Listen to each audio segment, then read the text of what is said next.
আমাদের কিছু ভাইদেরকে ইন্ডিয়া থেকে হুমকি দেওয়া হচ্ছে, নেক্সট টার্গেট নাকি অমুক তমুক। আর ওরা নিজেরা আগে ঠিক কর, নিরাপত্তা নিশ্চিত কর।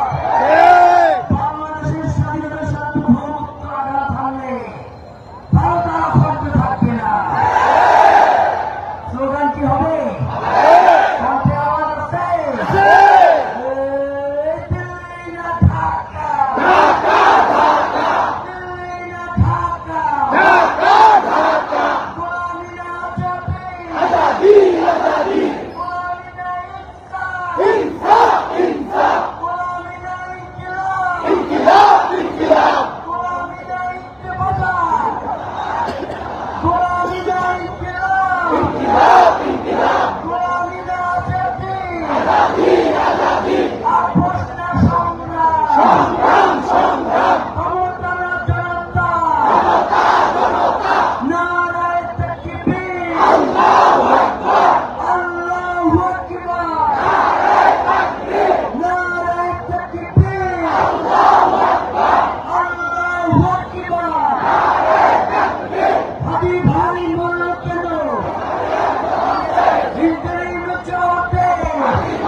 আমাদের চোখে আঙুল দিয়ে আমাদের শত্রুদের আইডেন্টিফাই করে দিয়েছে, আমাদের কমন এনিমি আইডেন্টিফাই করে দিয়েছে।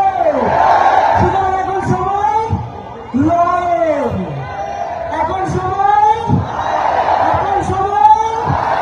শোনেন, পল্টন ট্র্যাজেডি হয়েছে, সাপলা ট্র্যাজেডি হয়েছে, আমাদের দিন খেলে এসে বহির্রাষ্ট্রের আধিপত্যবাদী সেনারা এসে আমাদের দেশপ্রেমিক সৈনিকদের হত্যা করেছে। এই গত 17 বছর সারা দেশে লুট খুন হত্যা নির্যাতন চালিয়েছে এই প্রহরীরা এবং স্বাধীনতার সার্বভৌমত্বের ঢোল ফেলিয়েছে। সুতরাং 24-এ যে দ্বিতীয় স্বাধীনতা সার্বভৌমত্ব আমরা অর্জন করেছি, যে স্বাধীনতা আমাদের হাদি ভাই যে আজাদি জারি রেখেছেন, লড়াই চালিয়ে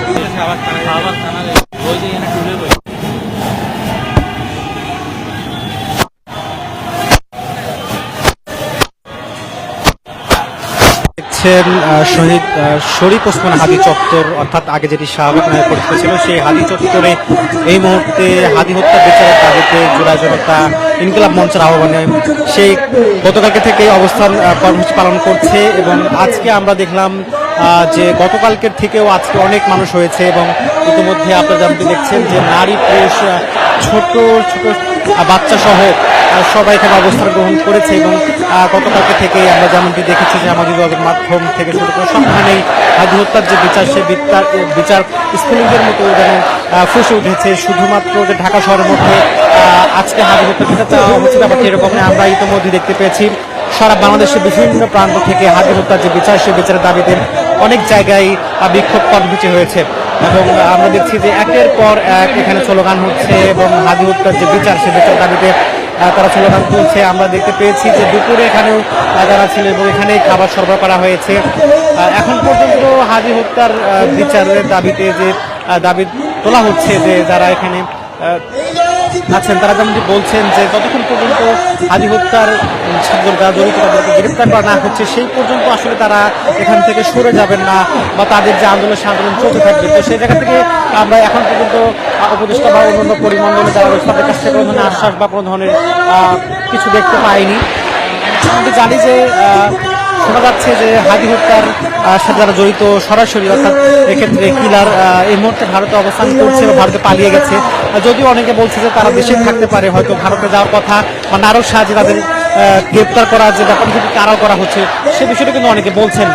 আবার অনেকে বলছেন যে হাদি হত্যা মানুষের যারা জড়িত শুধুমাত্র যারা কিলা তাদেরকে গ্রেপ্তার করলে হবে না, বরং এর পিছনে কে আছে এবং পিছনে শক্তি সেই শক্তিকেও আসলে তারা গ্রেপ্তার করে করতে যে দাবি সে দাবিগুলোই বারবার তুলছে।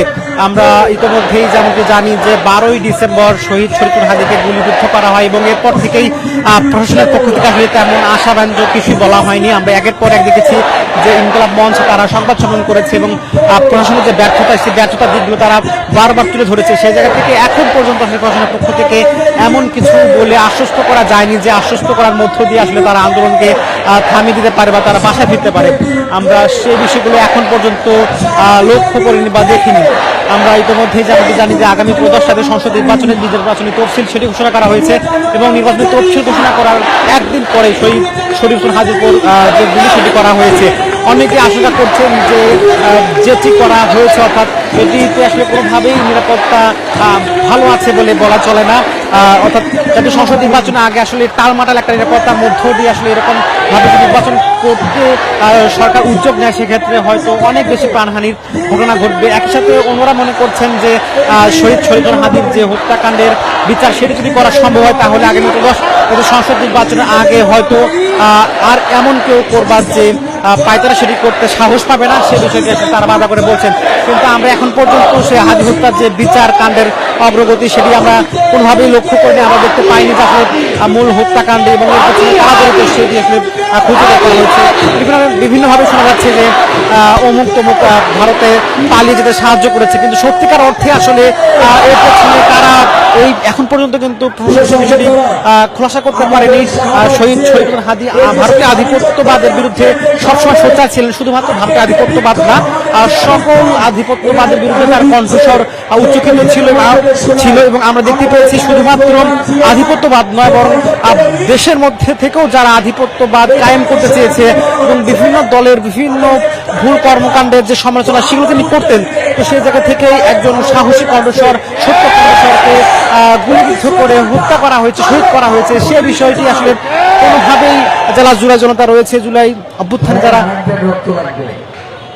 লড়াই সংগ্রাম করে তারা যে জুলাই বিপ্লব ছিনিয়ে এনেছে তারা কোনোভাবে সেটি বরদাস্ত করবে না সে বিষয়টি কিন্তু আমরা বারবার শুনতে পাচ্ছি এবং আমরা দেখতে পাচ্ছি যে সারা বাংলাদেশে সে আন্দোলন চলছে। শহীদ শরীফ ওসমান হাদি যে জানাজা সেই জানাজা আসলে প্রমাণ করে যে আসলে শহীদ শরীফ ওসমান হাদি আসলে কোন পরিসরে পৌঁছে গেছে। আমরা দেখতে পেয়েছি যে অনেক জনতা সে জানাজায় অংশ নিয়েছে। অনেকে বলছেন যে প্রায় 17 লক্ষ মানুষ সেখানে অংশগ্রহণ করেছে, কেউ বলেছে যে এর থেকে বেশি হবে এবং আমরা দেখতে পেয়েছি কিছু অবসরের মধ্যে সেটি করা হয়েছে। যদি সুযোগ থাকতো তাহলে হয়তো আরো কয়েক লক্ষাধিক এবং কোটিতে ছাড়িয়ে যেত।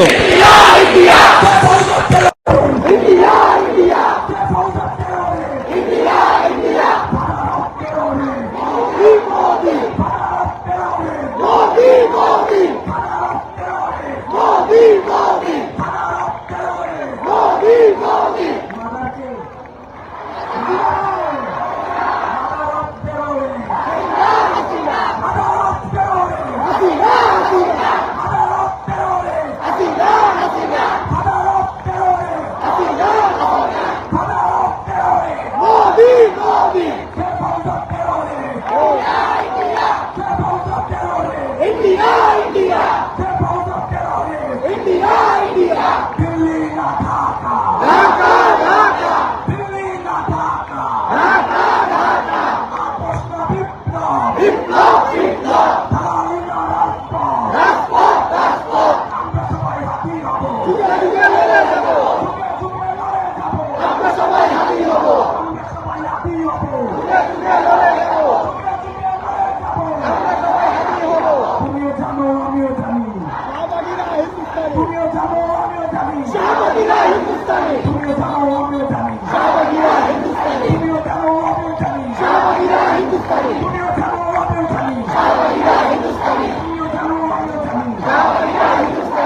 ভারতের দালালরা হুঁশিয়ার সাবধান ভারতের দালালরা হুঁশিয়ার সাবধান মায়ের চুক্তা হুঁশিয়ার সাবধান জীবনের চর্চারা হুঁশিয়ার সাবধান হাসিনার চর্চারা হুঁশিয়ার সাবধান আওয়ামী লীগের দালালরা হুঁশিয়ার সাবধান হই হই রই রো হই হই রই রো তারিখ গরিব হই হই রই রো তারিখ গরিব আয় হাসিনা দেখা যা আয় হাসিনা দেখা যা চাবাকে তোর বাপেরা আয় হাসিনা দেখা যা আয় হাসিনা দেখা যা আয় নবী দেখা যা আয় ভারত দেখা যা আয় হাসিনা দেখা যা আয় কাদের দেখা যা মুজিবাদ মুজিবাদ মুর্দাবাদ মুর্দাবাদ মুজিবাদ মুজিবাদ মুর্দাবাদ মুর্দাবাদ মুজিবাদ মুজিবাদ মুর্দাবাদ মুর্দাবাদ মুখ খারাপ করলে আপনারা মনে করেন যে আমাদের সহ্যের সর্বোচ্চ সীমা ছাড়া গেছে এজন্য আর আমাদের সুশীলতা আসতেছে না এই দেখতে পাইলে বাদশা দেখতে পাইলে বাদশা দেখতে পাইলে বাদশা ছাওয়া বাবা জিরাফা দেখতে পাইলে বাদশা দেখতে পাইলে বাদশা দেখতে পাইলে বাদশা একটা একটা লিখতে সবাই কম একটা লিখতে ছাওয়া বাবা জিরাফা একটা একটা লিখতে লিখতে সবাই কর লিখতে সবাই কর লিখতে সবাই কর সবাই কর লিখতে সবাই কর লিখতে সবাই কর লিখতে সবাই কর লিখতে সবাই কর লিখতে সবাই কর লিখতে সবাই কর We want. We want. We want. We want. We want. We want. We want. We want. We want. We want. We want. We want. We want. We want. We want. We want. We want. সবাই ভাববে শুধু আমাদের বন্ধুদের থেকে জানতে চাই যে house of terrorist Step out of terrorists! Step out of terrorists! Step out of terrorists! Step out of terrorists! Step out of terrorists! Father of terrorists! Father of terrorists! Mother of terrorists! Mother of terrorists! Father of terrorists! Step out of terrorists! আমরা কি চাই আমরা কি চাই আমরা কি চাই তোমরা কি চাই টেকনাফ থেকে তেঁতুলিয়া রূপসা থেকে পাথুরিয়া আমরা কি চাই আজাদি এই ভোটটা আমাদের এই ভোটটা অনেক বিলম্বে বেরোতে আমার ভোট এই গোলামি আজাদি ভোটটা এক্ষুনি নামাজ পড়ে এক্ষুনি এই ভোটটা ফাঁস এক্ষুনি নামাজ পড়ে হ্যাঁ এই ভোটটা হবে পূর্ব নামাজ পড়ে এই গোলামি আজাদি গোলামি আজাদি আমার ভাইয়ের রক্ত শহীদ হাবির রক্ত হাবি মানে আজাদি হাবি মানে আজাদি হাবি মানে ইনসাফ এই হাবি মানে আজাদি হাবি মানে আজাদি হাবি মানে আজাদি হাবি মানে ইনসাফ হাবি মানে আজাদি হাবি মানে ইনসাফ হাবি মানে আজাদি হাবি মানে ইনসাফ হাবি মানে আজাদি হাবি মানে ইনসাফ হাবি মানে আজাদি হাবি মানে ইনসাফ we want justice we want justice we want justice we want justice we want justice we want justice we want justice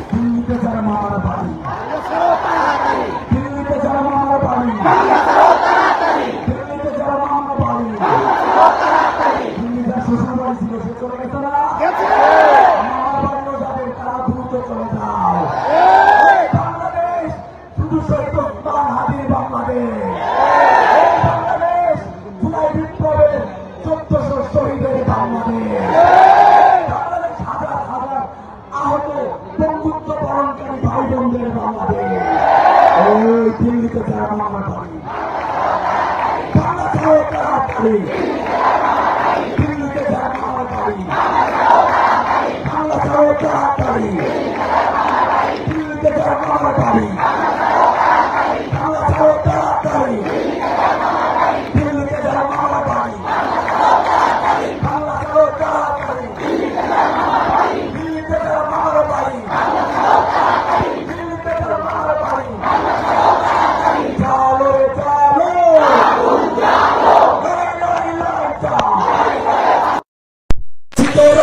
দর্শক, আমরা যেমনটি শুনছিলেন শহীদ শরীফ ওসমান হাদির যে হত্যাকাণ্ড, সেই হত্যাকাণ্ডর যে বিচার, সে বিচারের দাবিতে এই মুহূর্তে শাহবাগে অবস্থান কর্মসূচিতে যে স্লোগান, সেই স্লোগানগুলো শুনছিলেন আপনারা। সেখানে স্পষ্টভাবেই ভারতের আধিপত্যবাদের বিরুদ্ধে যে স্লোগান, সেগুলো দেওয়া হচ্ছে এবং একই সাথে আসলে বাংলাদেশে যারা এখন পর্যন্ত ভারতের আধিপত্যবাদের যে বাণী, সে বাণীকে প্রচার করে তারাও যেন ভারতে চলে যায়, সেই কথাগুলো এখানে বলা হচ্ছে। একই সাথে আমরা যেমনটি জানি যে জুলাই গণঅভ্যুত্থানের সময় সেই আওয়ামী লীগ এবং তাদের যারা দোষর ছিল এবং তাদের রেসপন্সার ছিল, তারা সেই সময় আসলে কিভাবে ছাত্র জনতার উপর গুলি চালিয়েছে সবারই জানা, সেই দিক থেকে তারাও যেন ভারতে চলে যায় সে ব্যাপারগুলো এখানে বলা হচ্ছিল। এবং একই সাথে বলা হচ্ছে যে কোনোভাবে হোক হাদি হত্যা যে বিচার, সেটি ছাড়া আসলে তারা এখান থেকে উঠবে না, কথা খুবই পরিষ্কার করে তারা বলে দিয়েছে। এবং আমরা ইতিমধ্যেই দেখতে পাচ্ছি যে এখানে আন্দোলনের যে আমেজ এখনো রয়েছে, মনে হচ্ছে যে আন্দোলন এইমাত্র শুরু হলো, অর্থাৎ সকাল থেকে নয়, বরং গতকালকে থেকে শুরু হয় একটা আন্দোলন এখন পর্যন্ত এবং প্রাণবন্ত হতে পারে। এটা আসলে শুধুমাত্র শহীদ শরীফ ওসমান হাদির হত্যাকাণ্ডের যে বিচার, এটি না দেখলে হয়তো বোঝা যেত না। আমরা যেমন দেখছি যে একের পর এক এখানে সমন্বয়টা আসছেন এবং আসার পরে তাদের যে স্লোগান, সেই স্লোগানগুলো দিচ্ছেন এবং একইভাবে এখানে যারা রয়েছেন বসে তাদেরকে উজ্জীবিত করে যাচ্ছেন। এবং আমরা দেখতে পাচ্ছি যে এখান থেকে আসলে তেমন কেউ উঠছে না, অর্থাৎ খাবারের প্রয়োজন হচ্ছে এখানে খাবার দেওয়া হচ্ছে, পানির প্রয়োজন হচ্ছে এখানে পানি দেওয়া হচ্ছে। শুধুমাত্র জরুরি কাজ ছাড়া বা প্রয়োজন ছাড়া আমরা দেখতে পাচ্ছি যে এখান থেকে কেউ উঠছে না, অর্থাৎ বলা চলে একটি প্রাণবন্ত আন্দোলন এখন শাহবাগে চলতেছে শহীদ শরীফ ওসমান হাদির যে হত্যাকাণ্ডের বিচার, সেই বিচারের দাবিতে। আমরা দেখতে পানি এখন পর্যন্ত প্রশাসন আসলে শহীদ শরীফ ওসমান হাদির যে মূল হত্যাকারী, সেই হত্যাকারীকে গ্রেপ্তার করতে পেরেছে এবং তার যে অবস্থান সেটি স্পষ্ট করতে পেরেছে আমরা দেখতে পাইনি। অনেকে বলছেন যে শহীদ শরীফ ওসমান হাদির যে মূল হত্যাকারী তিনি এই মুহূর্তে ভারতে আছেন, সে বিষয়টি বলছেন, কিন্তু কিভাবে ভারতে গেল, আসলে এত কিছু থাকার পরেও সে নিরাপত্তা কোথায় এবং সে বিষয়ে কিন্তু এখন পর্যন্ত স্পষ্ট করে সরকার কিছুই বলতে পারেনি। এমনিতেই শোনা যাচ্ছে যে ভারতে গেছে এবং তাদেরকে বাংলাদেশের কিছু সাবেক আওয়ামী লীগ যারা করতো তারা সাহায্য করেছে, কিন্তু সে অর্থে আসলে আমরা পরিপূর্ণভাবে তেমন কিছু জানতে পারছি না। আবার অনেকে মনে করছেন যে হয়তো এগুলো বলার মধ্য দিয়ে আসলে তারা দেশে আছেন, তাদেরকে গ্রেপ্তার করবার যে ব্যবস্থাটি সেটা আসলে জোরালোভাবে হচ্ছে না, এমনটি হতে পারে, সেই আশঙ্কা কিন্তু অনেকে করছেন। এবং এখন যেটি ব্যাপার হয়েছে যে আগামী ত্রয়োদশ জাতীয় সংসদ নির্বাচন সামনে রয়েছে, আমরা দেখতে পাচ্ছি যে নির্বাচনকে সামনে রেখেই রাজনৈতিক দল তাদের যে নির্বাচনী প্রার্থী, সে প্রার্থী ঘোষণা করছে, একই সাথে তারা নির্বাচনী প্রচারণা করছে এবং জনাব তারেক রহমান তিনি দেশে আসছেন, আইন শৃঙ্খলা রক্ষাকারী বাহিনী, মিডিয়া সহ সবাই তার পেছনে ছুটছেন। সেই জায়গা থেকে শহীদ শরীফ ওসমান হাদির যে বিচারকাণ্ড সেটা আসলে প্রলম্বিত হচ্ছে বলেই ইনকিলাব মঞ্চ আমরা দেখতে পেলাম গতকালকে থেকে তাদের যে আন্দোলন অবস্থান কর্মসূচি সেটি পালন করছে এবং তাদের যে স্পষ্ট বার্তা সেটি হচ্ছে যে যতক্ষণ পর্যন্ত বিচার না হচ্ছে ততক্ষণ পর্যন্ত তারা আসলে এই ময়দান ছাড়বে না। এবং ইতিমধ্যে আপনারা যেমন দেখছেন যে হাদি চত্বরে এই মুহূর্তে যে জনগণ তাদের স্রোত বইছে।